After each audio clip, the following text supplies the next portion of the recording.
watching, tell us if there's anything that he does that mere mortals can try to do for themselves.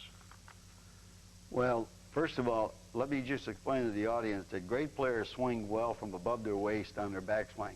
As his arms swing, notice how his upper torso turns, and on the way down, on the downswing, the lower body moves beautifully. So great players swing well from above their waist on their backswing and move beautifully from beneath their waist on the downswing.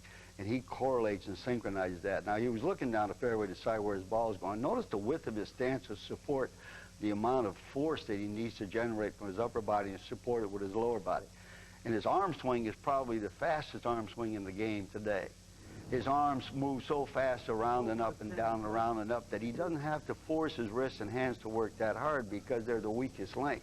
And he supports that by a good right knee controlled action on his backswing. His setup is good. Watch and see when he swings back, his head will move slightly to the right and then turn because his club head is moving sideways to start on the line of play. But he correlates the upper and lower body, part of his body beautifully. He synchronizes the swing, turn, and shift, as I see it, as good as any player in the world. He's got a beautiful grip. He's been taught beautifully by Butch Harmon.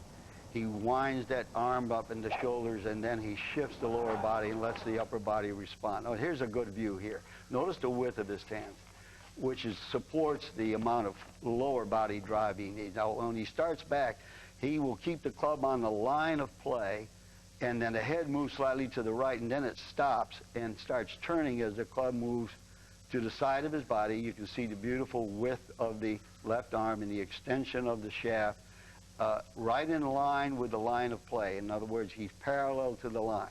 The elbow will start cocking the club upward, and the shoulders keep turning, but he's supporting the right knee. Now look at the height of his hands, and look at the beautiful position of the club, which is going to be parallel at the top.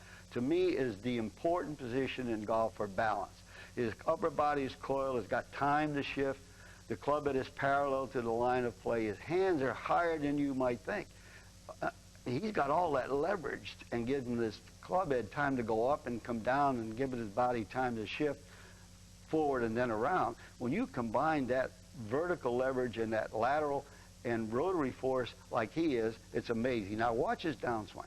Watch his right knee get to the ball, and watch his right heel come off the ground and his knee drive forward. Now what happens here is the right arm, see the right arm tucked into his right side? It is now that entire right arm being that flexed and that wrist joint being still cocked is trying to catch up to his right knee and leg and foot.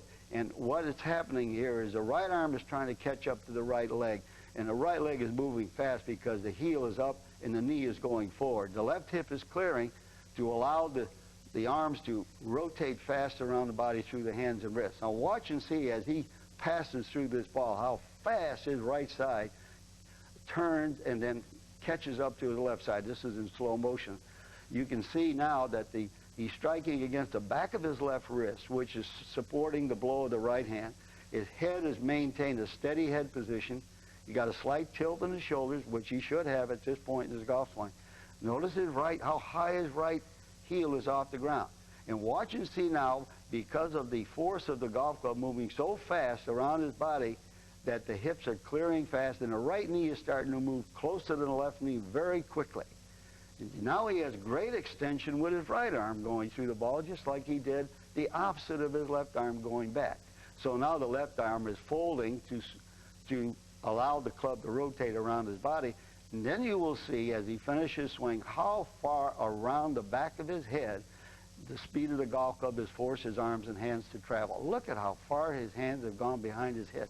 He can't stop that. The club is moving too fast. Just remember, he's going 130 miles per hour. Beautiful golf swing. One of the greatest swings in the game of golf. Now we'll take a look from a different view, and again with the driver. Tell us what we should appreciate here. Notice he's making practice swings here just to get some rhythm and freedom in his arms. You notice he's not going to swing. He's not swinging that fast in his premeditated practice swing because he's not going to try to drive the ball. He doesn't. He was just looking down the fairway to see where he's going to try to strike the ball. Now watch and see how beautifully he's set up here. Everything is pretty square, and he's got a beautiful grip. The club will start on the line and move around and up. And the swing was so fast there, but notice he got to the parallel position beautifully, And watch and see as he gets to the parallel position and his lower body starts to move, that it forces the angle of the left arm to move slightly inward, and he keeps the club in beautiful plane. He doesn't try to force the club to change directions lower or higher. He just comes down almost on the same plane that he went back on, meaning that he got great control of his hand and wrist action, and his arms have such great speed supported by the shifting of the lower body. His head is really staying steady to a degree that he doesn't go up and down too much and too far right or too far to the right or left. Here we go again. Club head started straight on the line. The club head now is turned and facing at right angles, right in line with the lead arm. See that? Right in line with the lead arm. Beautiful position. It could be slightly more inside. I would like it a little more inside, but it will get there. Watch and see from here how the arm now goes up as the wrist and hand set the club at the top, coiling the body. The right knee is resisting. The left knee has bent toward the ball. Now watch and see how the right knee drives the left knee forward and clears the left hip. That quick, see it? The right knee driving the left knee forward and clearing the left hip. The lead arm swinging the club inward, forcing the right arm to get in closer to the body, retaining the wrist angle so the club doesn't unload too early. Watch and see the accelerated force now, how the right arm and hand try to catch up to the left. The left bears against the right, keeping the club face square, and from there the club head just whirls around to the left, up and around his body, completes a full swing through the ball. His head is still focused down toward the ball, and then he looks and follows the flight of the ball. Look at that follow-through. Very few people can swing the club that fast and maintain that good body balance and that good body control. He's, to me, almost a freak.